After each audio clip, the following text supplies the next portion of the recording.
Dievs radīja Izrēlu, pēc tam izkaisīja to un atkal savāca. Dievs šo projektu zināja 1000 gadus iepriekš. Bībele mums pasaka, kas bija, kas ir un kas būs. Izraels bija, ir un būs.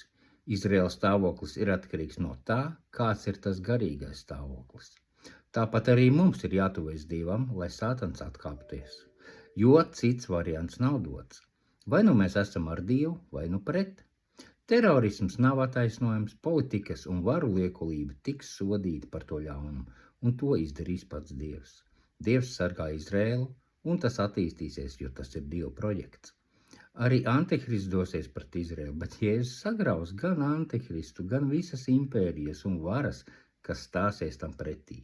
Neticīgajiem un pagāniem ir dota izvēle pievienoties Dieva projektam.